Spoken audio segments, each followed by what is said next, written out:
नमस्कार। आज एक बार फिर हम उपस्थित हैं अपने YouTube channel Anoop future classes में। आज हम लोग बायोलॉजी के सेकंड क्लास पर डिस्कस करते हैं।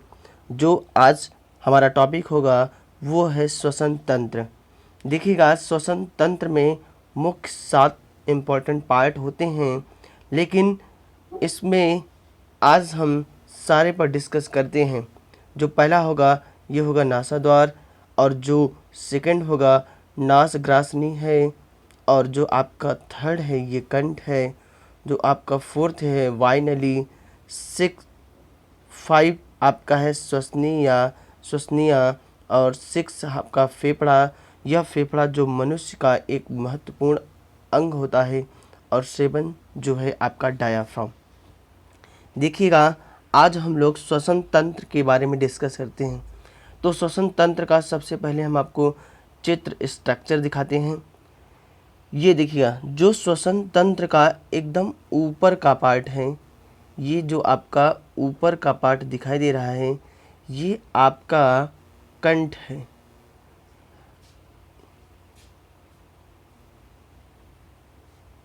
पहले आपका कंठ है, और यह कंठ 2 प्रकार का होता है। महिलाओं में छोटा और पुरुषों में बड़ा होता है, जिसके कारण महिलाओं की आवाज़ महीन व पतली होती है, लेकिन पुरुषों की आवाज़ मोटी होती है।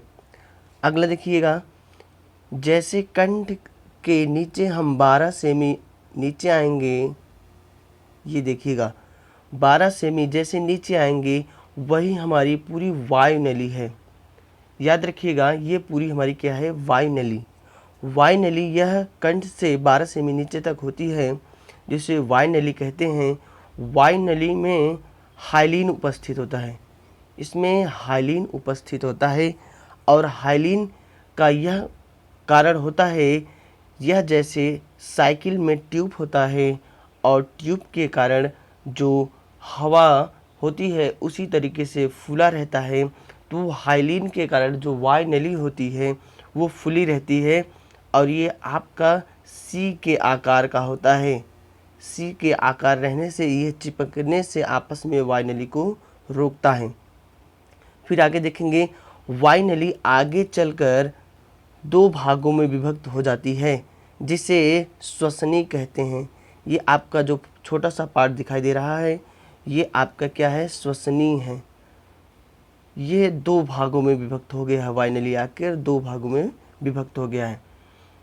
ध्यान सुनिएगा, जब ये वायुनली आगे 2 भागों में विभक्त हो गया है, एक आपका हो जाता है बायां फेफड़ा, और दूसरा आपका क्या हो जाता है, दायां फेफड़ा। हम आपको बता दें, वायुनली 12 सेमी से होकर आगे 2 भागों में डिवाइड हो जाता है, और यह श्वसनी के रूप में ये जो 2 भाग होते हैं, इस तरीके से यही आपका श्वसनी कहलाता है। और श्वसनी आगे चलकर 2 फेफड़ों में विभक्त हो जाता है। एक आपका दायां हो जाता है, और दूसरा आपका क्या हो जाता है, बायां फेफड़ा। हम आपको बता दें, जो बायां फेफड़ा होता है, इसमें 2 खंड होते हैं। जो बायां फेफड़ा होता है, इसमें 2 खंड होते हैं, और जो दायां फेफड़ा होता है उसमें 3 खंड होते हैं, 1 2 3, और इसमें 1 और 2।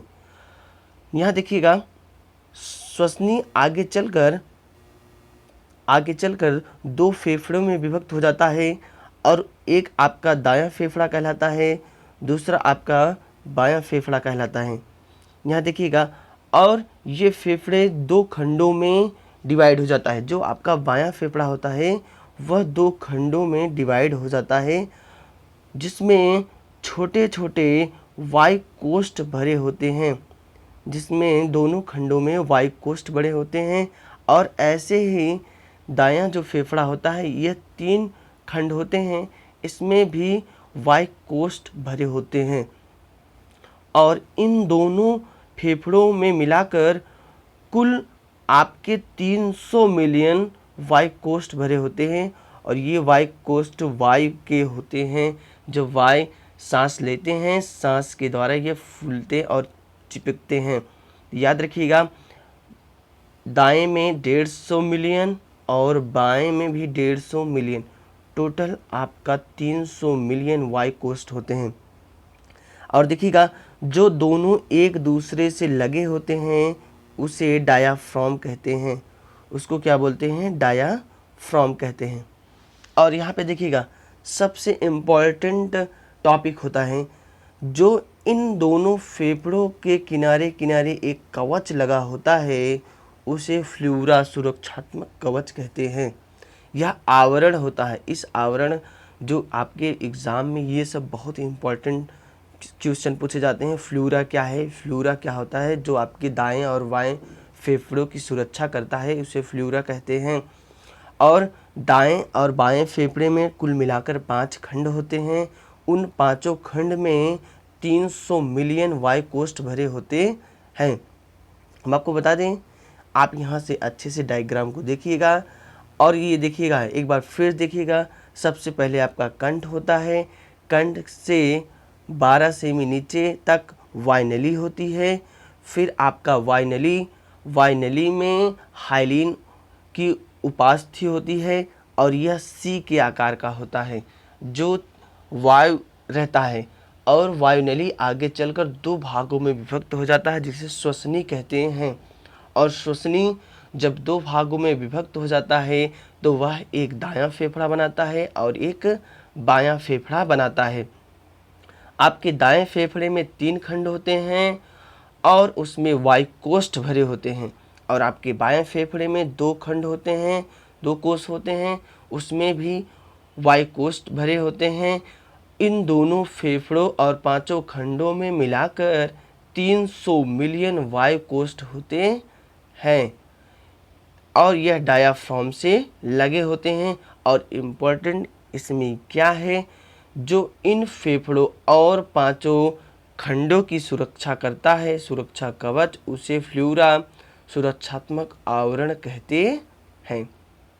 चलिएगा, नीचे कुछ इन्हीं टॉपिक के बारे में थोड़ा चर्चा करते हैं। सबसे पहले हमारा क्या है? कंठ। जो हमारा पहला टॉपिक था ये क्या है? कंठ। इस डायग्राम में कंठ क्या है? कंठ एक प्रकार का श्वसन अंग है। यहाँ पे देखिए, जो कंठ है एक प्रकार का श्वसन अंग है जिसमें वायु की टक्कर होने से ध्वनि का निर्माण होता है। हम आपको बता दें, जो आपका जो कंठ है, कंठ एक प्रकार का क्या है भैया? ये आपका श्वसन अंग है जिसके कारण इसमें ध्वनि उत्पन्न होता है। आगे देखिएगा, लेकिन इसमें 2 चीज़ें इंपॉर्टेंट होती हैं। पुरुषों में कंठ बड़ा होता है इसलिए पुरुषों की आवाज़ मोटी होती है, मतलब उनमें आवृत्ति कम होती है और त्वरकता भी कम होती है। तो आपसे अगर कोई पूछेगा पुरुषों की आवाज़ मोटी क्यों होती है, तो आप बताएंगे क्योंकि पुरुषों का जो कंठ होता है वो बड़ा होता है और महिलाओं में कंठ क्या होता है? छोटा होता है, इसलिए उनकी आवाज़ पतली और महीन होती है। चलिएगा आगे देखिएगा, आगे आपका क्या है? वायुनली।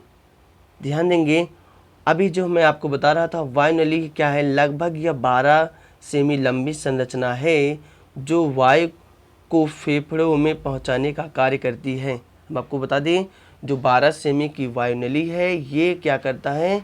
वायु को श्वसनी से फेफड़ों में पहुंचाने का कार्य करता है। आगे चलिएगा, इसमें इम्पोर्टेंट जो है, वायुनली आगे बढ़कर 2 शाखाओं में विभक्त हो जाती है जिसे श्वसनी कहते हैं। वायुनली में बीच बीच में सी के आकार की उपास्थियों का छल्ला पाया जाता है जिसे हाइलिन उपस्थित होता है। यह वायुनली को आपस में चिपकने से रोकता है। देखिएगा, अभी मैंने आपको बताया है कि जो आपका डायग्राम होता है वो आपका कुछ इस प्रकार का होता है। ये आपका कंठ हो गया, फिर यहाँ से आपका ये क्या है? श्वसनली। अब ये आगे चलकर 2 भागों में विभक्त हो जाती है जिसे श्वसनी कहते हैं। अब श्वसनी फेफड़ों में बदल जाता है और मैंने बताया था कि वायुनली यही है और इसमें कैसे छल्ला पाया जाता है, सी टाइप का, ये इस टाइप का छल्ला पाया जाता है और इसका काम क्या होता है, आपस में इन दोनों को चिपकने से रोकता है। अगर यह टॉपिक आपको अच्छा लगा हो तो आप ज़रूर ज़्यादा से ज़्यादा वीडियो को शेयर करें। Thank you. जय हिंद, जय भारत।